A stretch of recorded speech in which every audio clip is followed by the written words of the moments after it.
तो छाया में उधर बैठ के अपने तो वो कर सकते हैं। चेहरे आंखें बंद नहीं होनी चाहिए। चलो अब पूछो यार, जो भी है जैसे भी है वैसे बैठ के क्या पूछना, खड़े हो बताओ। नेशन न्यूज इंडिया में आपका हार्दिक स्वागत है। आज हम भारत की राजधानी दिल्ली के अंदर और हम बात करेंगे आज जो अन्नदाता है किसानों के ऊपर। हमारे बीच में वार्ता के लिए मौजूद है सरकारी अधिकारी, सोशलिस्ट, जिन्होंने बड़े पैमाने पर समाज के लिए काम किया। हमारे बीच में डॉक्टर एस.एन. गौतम साहब, आइए हम उनसे बात करते हैं। सर, आज किसानों को आंदोलन करते हुए करीब 82 दिन हो चुके हैं, लेकिन सरकार के कानों पे जू नहीं रेंग रही है। ये आंदोलन क्या है और इसे क्यों किया जा रहा है?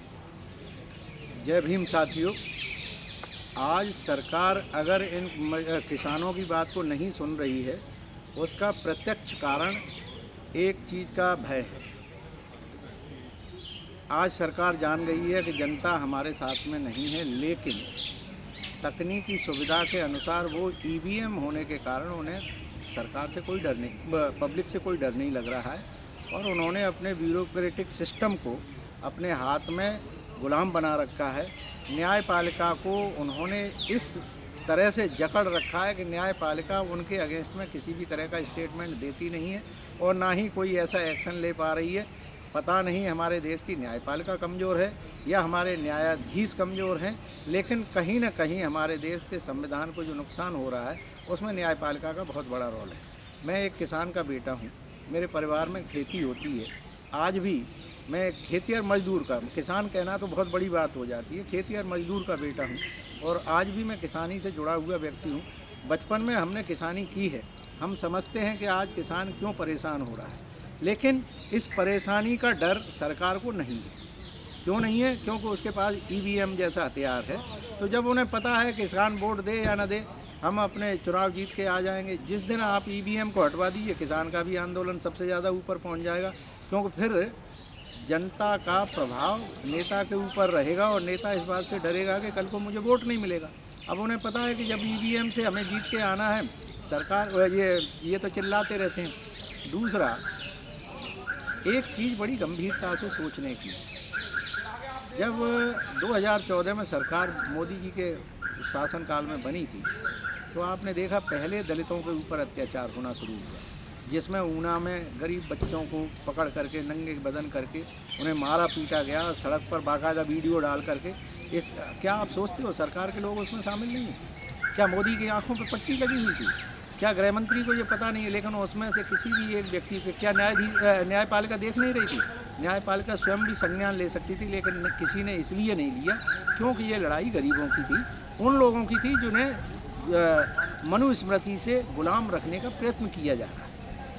उसके बाद ये रोहित वेमुला जैसे नौजवान ने शिक्षा के क्षेत्र में हो रही असामाजिक कार्यों के कारण आत्महत्या करने पर मजबूर होना पड़ा। आपने देखा उसमें क्या किया?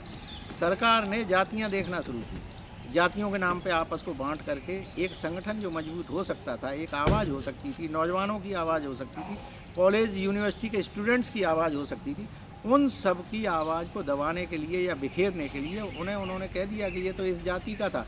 अब जब जातियों में आप बांट दोगे तो स्वाभाविक है आदमी अकेला खड़ा रह जाता है और उसके आंदोलन को दबा दिया जाता है। डॉक्टर साहब, अगर कोई दलित समाज का आंदोलन करता है तो उसे नक्सलाइट कहा जाता है। अगर कोई मुस्लिम समुदाय आंदोलन करता है तो उसे पाकिस्तानी कह दिया जाता है, और सिख अगर वो धरना प्रदर्शन करते हैं तो उन्हें खालिस्तान की बात की जाती है। लेकिन सर, अब देखने में आया कि किसान जो आंदोलन कर रहे हैं, इन पे हिंदू मुस्लिम नहीं हुआ, तो आज उनको तरह तरह के नाम से उन्हें पुकारा जा रहा है। देखिए, हम आंदोलन जीवी के शब्द से हम कोई गलत नहीं मानते। हम ये मानते हैं कि उन्होंने ये तो आइडेंटिफाई किया कि देश में लोग आंदोलन करने का मादा रखते हैं, और अब उस मादे के शिकार सरकार बन रही है। अब सरकार को ये लग रहा है कि किस तरह से हम अपने गलत काम को बचा करके, अब वो जो स्थिति मैंने आपको बताई, ईवीएम उनका बहुत बड़ा हथियार है, जिसकी वजह से उन्हें कोई डर नहीं लग रहा है किसान से क्या, मजदूर से क्या। मैं जो बता रहा था, रोहित वेमुला के बाद दलितों को जब कुचल दिया गया, फिर उन्होंने अल्पसंख्यक के लोगों को जब जरा सी भी बात हुई, या तो पाकिस्तान का नाम ले लिया या कहीं भी अपने अत्याचार हुआ, खाली वो उसको अपने आतंकवादी बता दिया। उसके बाद आपका आ जाता है कि अब जो खालिस्तानी एक नाम दे दिया गया था सरदारों को। ये आपकी बात सच हो सकती है कहने के लिए, लेकिन सच्चाई ये है कि इस देश के बनाने में एक एक कण कण में अगर किसी का खून पसीना से जो देश को बनाया गया है, उसमें सबसे पहले अगर कोई नाम आता है तो यहाँ के कमेरे वर्ग का आता है। उसमें कोई SC ST OBC माइनॉरिटी नहीं। हम श्रमिक वर्ग के हर उस व्यक्ति को लेते हैं जो किसान है, मजदूर है, और चाहे वो सफाई कर्मचारी है। सबसे ज़्यादा देखिए, जब श्रमिक वर्ग अगर न हो तो आपकी ब्यूरोक्रेसी ये वगैरह कोई काम नहीं करती है। ये इसका एक उदाहरण आपके सामने अभी रहा। जब कोरोना काल आया, डॉक्टर अपने मास्क लगा करके अपनी डॉक्टरी कर रहे थे। मैं भी डॉक्टर हूँ, इसलिए मैं इस बात को बड़ी ईमानदारी से बता रहा हूँ। वो शिक्षित होने के कारण अपनी सावधानी बरत रहे। उसके साथ में जो जो मेडिकल स्टाफ था, उसमें नर्स थे, वार्ड बॉय थे, ये सब वो लोग थे जिनको सावधानी का सोच था। लेकिन सफाई कर्मचारी जो बेचारा बगैर किसी उसके अज्ञानता के कारण, क्योंकि ज़्यादा पढ़ा लिखा नहीं है, और अज्ञानता के कारण, और उसके पास में इतना मशीनी साधन भी नहीं थे कि हैंडल कैसे किया जाता है। गंदगी को वैसे ही उठा रहा था, मास्क को भी उठा रहा था, पकड़ रहा था, लेकिन उसको न होते हुए भी उसने वो काम किया। तो ये जो श्रमिक वर्ग है, श्रमिक वर्ग के साथ में आज जो भी हो रहा है, श्रमिक की अपनी सोच के कारण हो रहा है। क्योंकि श्रमिक सबसे ज़्यादा हम जातियों में बटे हुए हैं जी। हमें किसानों को और जो भी व्यक्ति है जो इस आंदोलन में है, पहले अपने अंदर से जाति अहंकार को ख़त्म किया जाना चाहिए। और जब तक जाति अहंकार है, ये सरकार डरेगी नहीं। क्यों नहीं डरेगी? क्योंकि आप देख रहे हैं, इधर आपका आंदोलन चल रहा है, उधर राम मंदिर के लिए चंदा चल रहा है, और वो इस लेवल तक चल रहा है कि आज एक खास वर्ग विशेष जिसने जातियों को बनाया, समाज को जातियों में बांटा। और मुझे कोई गुरेज नहीं है, मैं ब्राह्मणवादी व्यवस्था की बात अब नहीं करता, मैं ब्राह्मण की व्यवस्था की बात करता। राम मंदिर बनेगा, पुजारी ब्राह्मण बनेगा, ये किसका लिए रोजगार है?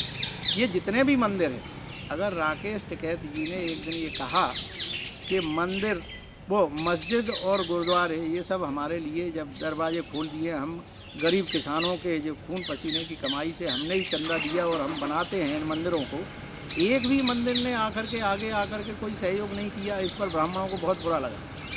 लेकिन सच्चाई यही है, आज मंदिर एक रोज़गार का साधन है, और उस रोज़गार का सबसे पहला उपभोक्ता के तौर पर अगर सबसे ज़्यादा बेनिफिशियरी है उपभोक्ता, तो हम शायद सभी लोग किसान, मजदूर और ये अंधविश्वास और पाखंड में फंसे हुए हैं। तो इसलिए नट सेल में मैं इस बात का निवेदन करना चाहता हूँ इस देश की, भारत की जनता से, कि जो श्रमिक वर्ग है वो अपने आप को श्रमिक माने। जो किसान है, किसान को ये सोचना पड़ेगा कि उसके खेत पर निर्भर खेतिहर मजदूर, वो भी उसका छोटा भाई है, वो गरीब है, वो कमज़ोर है। अब आपने देख लिया, इस देश का किसान जब ट्रैक्टर के साथ में एयर कंडीशन ट्रैक्टर बना करके प्रदर्शन के लिए जब निकला, तो इस देश के सरमाएदार जो आप कह सकते हैं कि अपर क्लास के उच्च वर्गीय थे, उनको इस बात का दुख हुआ कि क्या इस देश का किसान इतनी सुविधाएं भी रखता है, अच्छे कपड़े पहनता, सूटेड बूटेड रहता है। जबकि उन्हें गर्व करना चाहिए था कि भारत का किसान सूटेड बूटेड होकर के अंग्रेजी बोलता हुआ अच्छे AC कंडीशन में भी अपने आप को मेंटेन कर रहा है। वो अपने मेहनत से कर रहा है, वो कोई चंदा, वो कोई बेईमानी, कोई ठगी से नहीं कर रहा है, वो काले धन से नहीं कर रहा है, लेकिन वो भी उनकी आंखों में चुभा है। और मैं बड़े फक्र के साथ कह रहा हूँ कि आज श्रमिक वर्ग के साथ में जो खेतीहर मजदूर है, वो इन किसान आंदोलन को देख रहा है, उनके साथ खड़ा होना चाहता है। लेकिन किसानों को चाहिए कि उनका आह्वान इज्जत के साथ करें। अगर उनको आप अपमानित करते हुए आह्वान करेंगे तो वो झिझकेगा, लेकिन आपके साथ है। हम पूरे देश में देख रहे हैं कि आज गरीब की निगाहें किसान के उस आंदोलन के साथ है, क्योंकि इन आतताइयों से अगर देश को बचाया जा सकता है, संविधान को बचाया जा सकता है, तो हम श्रमिक वर्ग सब इकट्ठे होकर के ही बचा सकते हैं। ये मेरा सुझाव है। डॉक्टर साहब, देखा गया है कि जितने भी दिल्ली के आसपास के बॉर्डर हैं, उन पे इतने गहरे कटीले कांटे लगा रखे हैं और इतनी लंबी लंबी कीलें लगा रखी हैं कि एक अंतर्राष्ट्रीय जो बॉर्डर होते हैं उस पर भी नहीं होता है। तो सरकार क्या चाहती है किसानों के साथ में इस तरीके के कटीले कांटे लगाने पे? जहाँ खेती के आसपास लगाया करते थे उन किसान पर जुर्माना क्या करते, उनको सजा भी होती थी, लेकिन आज उन्हीं किसानों को रोकने के लिए इतने गहरीले कटीले कांटे लगाए हैं। मैं तो इसके लिए एक ही बात कहना चाहता हूँ, आँखें जब देखती हैं और जब अपने जहन में जब किसान की ये सूरत और देश के सरकार की जब इस तरह की हरकतें देखने को मिलती हैं, तो इस पर टीका टिप्पणी करने का ज़्यादा कुछ करके हम कुछ नहीं कर सकते। लेकिन किसान भाइयों, मैं आपसे एक बात कह दे रहा हूँ, जो गांव में रह रहे हैं सब से, कि आप ईवीएम को तोड़ दीजिए। जी, जिस दिन आप ईवीएम को तोड़ देंगे, ये सरकार आपके पैरों के नीचे आ जाएगी। ईवीएम इनकी शक्ति बन गया है और ईवीएम एक मैकेनिकल सिस्टम है जिससे बेईमानी से ये अपने चुनाव जीत जाते हैं। ये अपना सेंसस करवा लेते हैं, सब कुछ करवा लेते हैं। हम आपको बता रहे हैं, ईवीएम को तोड़ दो, देश में ये सरकार आपके पैरों में ना आ जाए तो किसान भाइयों, मैं आपका जो चाहो वो सज़ा दे देना। जिस दिन ईवीएम का ये स्टेटमेंट आ जाए इलेक्शन कमीशन की तरफ से, सुप्रीम कोर्ट की तरफ से, कि ईवीएम से अब कोई चुनाव नहीं होगा, अगर एक हफ्ते के अंदर सरकार आपके पैरों में आकर के गिर के उन तीनों बिलों को न वापस ले ले, तो मुझे चौराहे पर ला करके फांसी पर चढ़ा देना कि आपने ये गलत कहा। सर, ये तो आश्वासन दे रहे हैं ना कि भाई हम इसको जो है 1.5 साल के लिए 18 महीने के होल्ड पर रख देते हैं और हमारी बात मान जाओ। देखिए, ये होल्ड रखना, ये ब्लफ देना, इन्होंने तो ये कहा था कि 2 करोड़ हम रोज़गार देंगे। वो 2 करोड़ रोज़गार पर ईयर वाले कहाँ चले गए? इनकी बातों पे भरोसा करना। देखिए, एक था इस देश में आसाराम बापू, ये है झांसाराम बापू। शकल सूरत जैसी भी है आप अपने अंदाज लगाइए, लेकिन वो उस तरह के जो थे, ये झांसे में अपने ये, अब कब तक झांसे में आते रहोगे? अब तो देखो कलई खुल चुकी है। किसान भाइयों, किसी बात के बहकावे मत आइए। अब आप अपने तीनों बिलों के साथ एक बिल और जोड़ दीजिए कि ईवीएम को ख़त्म करो, नहीं तो हम तोड़ देंगे। हम ईवीएम से इलेक्शन होने नहीं देंगे। और जिस दिन आप ईवीएम को ख़त्म कर दोगे, मैं बता रहा हूँ कि एक हफ्ते के अंदर ये जिस तरह की ये कॉरपोरेट सेक्टर की सरकारें हैं, आपके पैरों में ना आ जाएं, तो हमारे को चौराहे पर ला करके हमें फांसी देना और नाम तक मत लेना हमारे को। हम इस बात के लिए कह रहे हैं कि जिस दिन ईवीएम ख़त्म होगी, एक हफ्ते के अंदर ये सरकार, प्राइम मिनिस्टर, होम मिनिस्टर, मुख्यमंत्री जितने भी हैं, लाइन लगा करके अगर टिकैत साहब आपके दरवाजे पर ना आ जाएं, और ये जो खालिस्तानी जिन्हें कहा जा रहा है, किसान मूवमेंट के लोगों के पीछे पीछे अगर ये दुम दबा के न घूमे, तो मेरा नाम, अब जो मैं उसके लिए कह रहा हूँ कि फांसी की सज़ा चाहे दे देना। लेकिन ये सच्चाई है, मैं मानसिकता की बात कर रहा हूँ।